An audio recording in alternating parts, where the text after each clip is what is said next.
अबे भाई इतना धीरे क्यों चल रहा है? तेरे पास तो सामान भी हल्का है। अबे भाई सामान तो हल्का है लेकिन ये पेट तो भारी हो रखा है।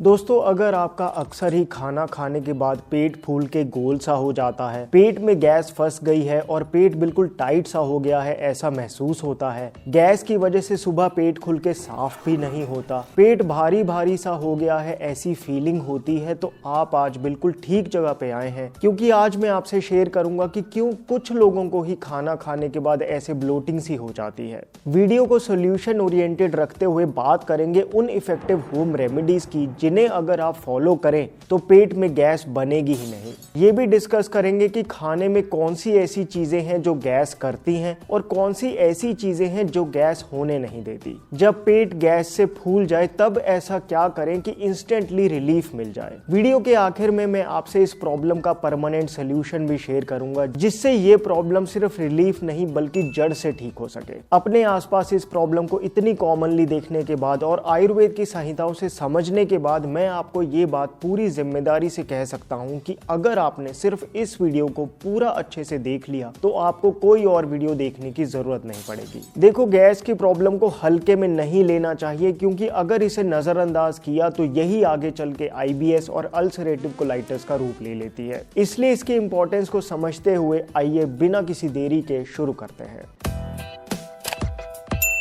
Hello friends, welcome to Fit Tuber Hindi. खाना खाने के बाद गैस से पेट का फूल जाना, इसका सबसे मेन कारण है जठर अग्नि यानी डाइजेस्टिव फायर का लो होना। मॉडर्न साइंस की भाषा में कहूं तो आपके स्टमक का एसिड लो है यानी डाइजेस्टिव जूसेस अच्छी मात्रा में सिक्रीट नहीं हो पाते। जैसे आग उतनी ना हो लेकिन उस पर खूब सामग्री डाल दी जाए तो क्या होगा? आग बुझ जाएगी और उसमें से फिर धुआं ही निकलेगा। बिल्कुल इसी तरह से लो डाइजेस्टिव फायर होने की वजह से खाना खाने के बाद वो और मंद हो जाती है जिससे फिर पेट में गैस बनने लगती है। भाई, डाइजेस्टिव फायर लो होती क्यों है? जेनेटिक्स या कुछ और? कुछ % जेनेटिक्स भी कारण हो सकता है लेकिन मेनली हम क्या खाते हैं। कहीं हम ओवर ईटिंग तो नहीं करते, बिना चबाए निगलते तो नहीं, या खाने पीने का कोई फिक्स टाइम है ही नहीं, बहुत स्ट्रेस लेते हैं या नींद अच्छे से पूरी ना हो पाए तो भी डाइजेस्टिव फायर लो होने लगती है। डाइजेस्टिव फायर को बढ़ाने के लिए कच्ची मूली को कद्दूकस करके उस पे थोड़ा सा काला नमक, काली मिर्च और नींबू डाल के अगर खाली पेट यानी ब्रेकफास्ट से पहले खाया जाए तो डाइजेस्टिव फायर इंक्रीज होती है। पेट में पाचक रस बनने लगते हैं, गुड बैक्टीरिया भी बढ़ते हैं और गैस नहीं बनती और ये टेस्टी भी लगती है। बस क्वांटिटी थोड़ी सी ही लेनी चाहिए, दवाई की तरह। अच्छा, मूली को रात के खाने से पहले भी ले सकते हैं? नहीं, मूली रात में नहीं खानी चाहिए। भाई फिर क्या फायदा? दिन में तो वैसे ही सही रहता है, कुछ भी खा लो चल जाता है, लेकिन पता नहीं शाम के खाने के बाद ही क्या होता है, गैस बन जाती है। सुबह खाली पेट मूली पूरे दिन पेट सही रखेगी, बट हाँ ये सच है दिन भर दिक्कत नहीं होती, शाम को ही अक्सर पेट गैस की वजह से कस जाता है। इसका कारण यही है कि हमारी बॉडी का डायरेक्ट रिलेशन है सूरज से। सूर्य जब चढ़ता है तो डाइजेस्टिव फायर बढ़ती है, तभी तो दिन में दिक्कत नहीं होती, लेकिन शाम को जब ढल जाता है तो हमारी डाइजेस्टिव फायर भी कम हो जाती है। इसलिए शाम के खाने के टाइम पे किसी तरीके डाइजेस्टिव फायर को इंक्रीज करना बहुत जरूरी है। ऐसे में कुछ चीजें हैं जो बहुत हेल्प करती हैं। पहला है अदरक। देखो, अदरक को इस तरह से लंबा लंबा काट लो और उस पे थोड़ा सेंधा नमक और नींबू डाल के किसी डब्बी में रख लो। सर्दी में ये 15-20 दिन चल जाता है और गर्मियों में 1 हफ्ता। इस अदरक के सलाद को डिनर के साथ साथ खाओ। अदरक, सेंधा नमक और नींबू का कॉम्बिनेशन जबरदस्त अग्नि दीपक होता है जो ऑलमोस्ट इंस्टेंटली डाइजेस्टिव फायर को इंक्रीज करता है। दूसरा तरीका है हिंग वष्टक चूर्ण। आयुर्वेद का क्लासिकल हिंग वष्टक चूर्ण सौंठ, हींग, अजवाइन, काली मिर्च, पिपली जैसी वायुनाशक चीजों का ऐसा योग है जो इंस्टेंटली बॉडी की डाइजेस्टिव फायर को बढ़ाता है, जिससे खाना इजीली पचता है और खाने के बाद गैस नहीं बनती। इसका 1 चम्मच खाने से पहले थोड़े से गुनगुने पानी के साथ ले लें। हिंग वष्टक चूर्ण अदरक सलाद से ज्यादा इफेक्टिव है, लेकिन इसे डेली लॉन्ग टर्म में नहीं यूज करना होता। ज्यादा गैस बनती है, अक्सर पेट में अफारा होता है, तो 15 दिन लगातार डिनर से पहले लें और फिर 15 दिन बंद कर दें। अगर दिक्कत रहती है तो दोबारा फिर से इसी तरह से शुरू कर सकते हैं। इसलिए बेटर है अदरक वाली रेमेडी। इसे आप डेली ले सकते हो, लॉन्ग टर्म तक ले सकते हो। अच्छा, अदरक के इस सलाद को बनाकर फ्रिज में रख सकते हैं ना? हाँ, रख सकते हैं, कोई दिक्कत नहीं। भाई कोई और ऐसी चीज बता दो कि कुछ खास करना ना पड़े लेकिन ये पाचन शक्ति सी बढ़ जाए। देखो, अगर बिल्कुल कुछ नहीं कर सकते तो सूर्य भेदी प्राणायाम करो। करने से बॉडी के अंदर फायर जनरेट होती है, बॉडी का टेम्परेचर बढ़ता है, जिससे खाना इजीली डाइजेस्ट होता है। तो हमने 3 चीजें डिस्कस करी, अदरक का सलाद, हिंगवष्टक चूर्ण और सूर्य भेदी प्राणायाम। सबसे स्ट्रॉन्ग है हिंगवष्टक चूर्ण, सबसे इजी है सूर्य भेदी प्राणायाम, लेकिन सबसे बेस्ट है अदरक का सलाद। अच्छा, मुझे ना पहले काफ़ी ब्लोटिंग होती थी, लेकिन जब से मैं खाने के साथ नींबू का अचार लेने लगा हूं ना, मुझे काफ़ी आराम है। देखो, नींबू वैसे ही टॉप अग्नि दीपक फूड है, ऊपर से उसका अचार, वो भी स्पेशली अगर घर पे बनाया हुआ हो, तो डाइजेस्टिव फायर को बढ़ाने में बहुत मदद करता ही है, इसमें कोई डाउट नहीं। ये देखो, मैंने अभी कुछ दिन पहले ही ये नींबू का अचार डाला था। नींबू को काट के उसमें सेंधा नमक, काला नमक, हल्दी, काली मिर्च, हींग, सौंठ, अजवाइन डाल दी और जीरा, मेथी दाना और धनिये के बीज तीनों को एक साथ मिक्सी में पीस कर डाल दिया। 2-3 हरी मिर्च बीच में से काट के डाल दी। थोड़ा सा सरसों का तेल डाल दिया। बस गैस तो ऑन भी नहीं करी, सारी चीजों को अच्छे से मिक्स कर दिया और फिर इस जार में डाल के धूप में रख दिया। बस अब ये सूरज की गर्मी से अपने आप पक जाएगा। एक बार बन गया तो 1 साल से भी ज्यादा चलेगा। गर्मी के मौसम में तो 1 महीने में ही बढ़िया बन जाता है, लेकिन अभी सर्दी का मौसम है तो 2-3 महीने में इसको ऐसी छत पे रखूंगा। जब भी छत पे चक्कर लगता है, इसको थोड़ा सा ऐसे अच्छे से हिला दो और बस रख दो। ये साइड पे गलगल का अचार है। मार्केट के अचार तो नाम के ही अचार होते हैं। गंदे तेल और प्रिजर्वेटिव्स फायदे से ज्यादा नुकसान करते हैं। दोस्तों, कई बार जल्दबाजी में खाना खाने से या बातें करते हुए खाना खाने से हम अनजाने में खाने के साथ साथ काफी एयर को स्वॉलो कर जाते हैं। यही हवा पेट में जाकर ब्लोटिंग का कारण बन जाती है, जिससे पेट गोल और कसा कसा सा महसूस होता है। मैं तो रोज दोस्तों के साथ बातें करते हुए खाना खाता हूँ, मुझे तो कभी कोई दिक्कत नहीं हुई।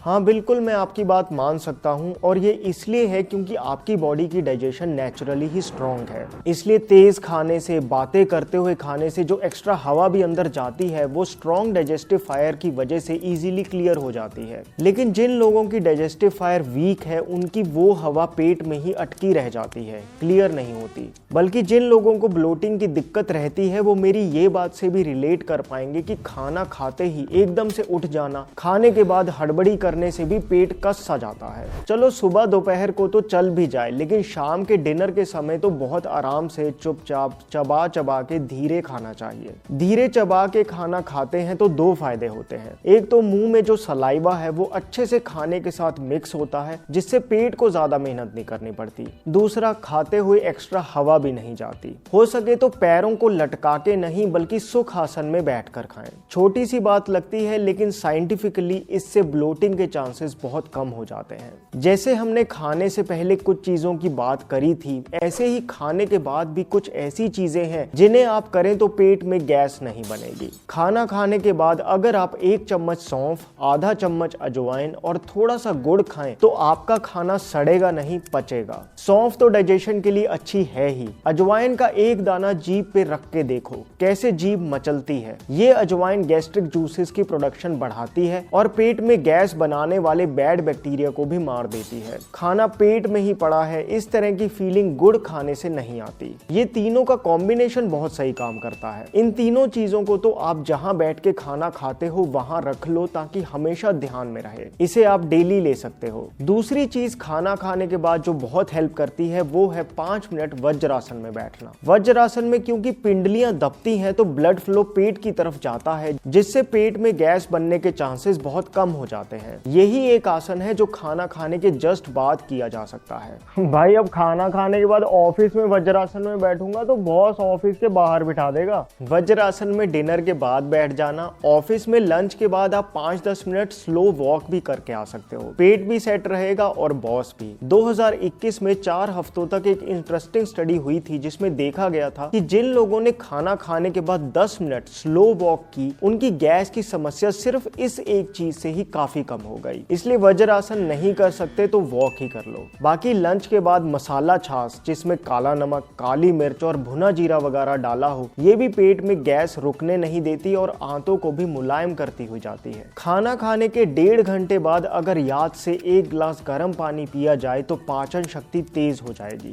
बल्कि कभी ओवर ईटिंग हो जाए और पेट भारी भारी सा महसूस हो तो चाय जैसा गर्म पानी सिप सिप करके पियो, इंस्टेंटली आराम मिलेगा। भाई जब गैस बन ही जाए, पेट फूल के गुब्बारे की तरह हो जाए, तब इंस्टेंटली क्या करें कि आराम आ जाए? हाँ, अभी तक जो चीजें हमने डिस्कस की हैं वो आपकी बॉडी में गैस बनने ही नहीं देंगी। लेकिन फिर भी समझो गैस बन ही गई कभी, तब क्या करें? बहुत सिंपल सा सोल्यूशन है जिसमें आपको 5 चीजें चाहिए और सारी चीजें अभी आपकी किचन में ही मौजूद होंगी। इसके लिए आप एक ग्लास लो और उसमें आधा ग्लास गर्म पानी का डाल लो। पानी उतना गर्म हो कि एक सांस में ना पी सको। अब इसमें सबसे पहले थोड़ा सा काला नमक डालो, उसके बाद इसमें थोड़ा बेकिंग सोडा डालो, चुटकी भर हींग डालो और नींबू निचोड़कर पी लो। पीते ही इसका असर चालू हो जाएगा।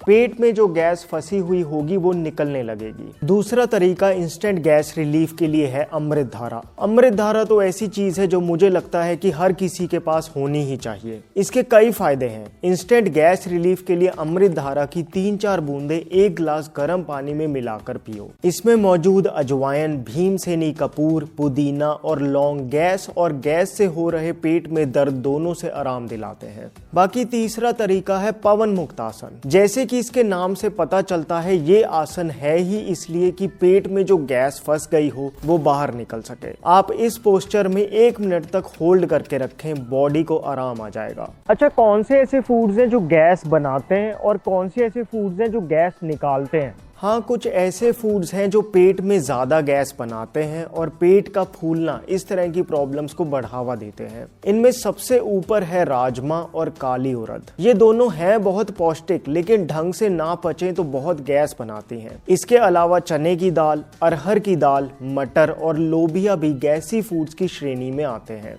भाई तो क्या इन्हें खाना ही छोड़ दें? नहीं, लेकिन इतना तो कर ही सकते हैं कि इन दालों को डिनर में अवॉइड करें। और हाँ, कभी भी दालों को बिना भिगोकर खाने की गलती ना करें, फिर चाहे वो छिलके वाली दाल हो या बिना छिलके की। जब भी दालों को बिना भिगोए सीधा कुकर में सीटी लगवा देते हैं तो उनमें मौजूद एंटी न्यूट्रिएंट्स गैस करते हैं। वैसे सब दालें खा सकते हैं, लेकिन दालों में हरी मूंग की दाल और पीली मूंग की दाल सबसे बेस्ट है, क्योंकि ये पौष्टिक भी होती हैं और इतनी आसानी से पच भी जाती हैं कि इन्हें तो चाहे आप रात को भी खा लो। अगर अक्सर गैस बनती है तो कच्चे स्प्राउट्स, सब्जियों का सलाद, ज्यादा जूस पीना या गर्म खाने के साथ आइस ड्रिंक्स पीना, ये सब अवॉइड करें। ये सब ठंडी चीजें हैं, मंद अग्नि के चलते गैस कर सकती हैं। इनकी जगह बल्कि गर्म चीजें खाएं, जैसे सब्जियों का सूप, मूंग दाल का सूप, चने का सूप, पतली खिचड़ी। ज्यादा मीठी चीजें जैसे गाजर का हलवा, खोया वगैरह खाने से एक तो बैड बैक्टीरिया को खुराक मिलती है, दूसरा ये बहुत भारी चीजें हैं। आपकी डाइजेस्टिव फायर अगर उतनी नहीं है तो ये आग पे सूखी लकड़ी की तरह पड़ी रह सकती हैं, जिससे फिर धुआं ही निकलेगा। इसलिए मीठे का कम सेवन करें। वहीं दूसरी तरफ अदरक, नींबू,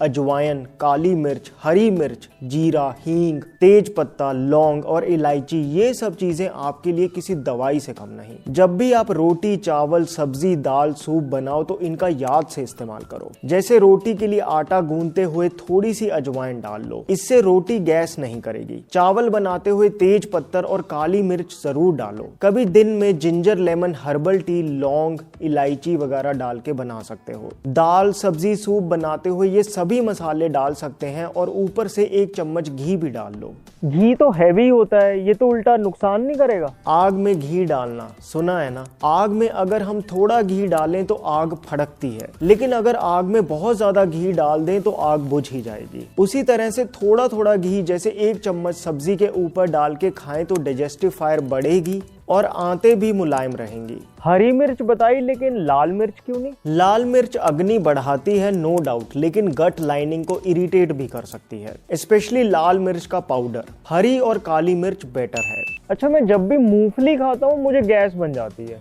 चेक करो कहीं आपकी बॉडी मूंगफली को लेकर इनटॉलरेंट तो नहीं, क्योंकि साइंटिफिकली ऐसा देखा गया है कि कुछ ऐसी चीजें हैं जिन्हें खाकर कुछ लोगों का डाइजेशन गड़बड़ हो जाता है, जैसे दूध। स्पेशली आजकल जिस तरह का दूध आ रहा है, कई लोगों को इसे पीते ही गैस बनती है। फिर कुछ लोगों को गोभी खाने से गैस बनती है, किसी को गेहूं खाने से, किसी को सेब खाने से भी अफारा होता है। बाकी फ्रिज में रखी कल की दाल को गर्म करके खाने से भी बहुत लोगों को गैस होती है। इसलिए आप खुद थोड़ा ऑब्जर्व करें कि क्या खाने से आपको गैस बनती है, उस चीज को अपनी डाइट से एलिमिनेट कर दो। आगे बात करेंगे कि कैसे इस लो डाइजेस्टिव फायर को, जो कि गैस का मूल कारण है, इसे जड़ से कैसे ठीक करें। लेकिन पहले मैं आपसे शेयर करना चाहता हूँ कोशा वेदा की शिलाजीत प्रो। ये दोस्तों सिर्फ शिलाजीत रेजिन नहीं, इसके एक बार इंग्रेडिएंट्स देखो। इसके हर 1 ग्राम में लगभग 900 मिलीग्राम शुद्ध शिलाजीत है, बाकी साथ में मुलेठी, विदारी खंड और गोक्षूरा का पावरफुल कॉम्बिनेशन है। अगर वीर्यनाश की वजह से चेहरा तेजहीन हो गया है, हमेशा थकान रहती है, स्ट्रेस होता है, यूटीआई की दिक्कत है, चर्बी बढ़ी हुई है, तो इसको लेने से आपकी सातों धातुएं पुष्ट होंगी, जिससे शरीर में खाया पिया लगेगा और अंदर से एनर्जी महसूस होगी। साथ में जो चम्मच मिला है उससे इतनी सी लेकर पानी में थोड़ी देर रख दो, ये अपने आप डिसॉल्व हो जाएगी। यही शो करती है कि ये शिलाजीत कितनी प्योर है। वैसे आप इसे दूध के साथ भी ले सकते हो, दिन में 1 बार कभी भी।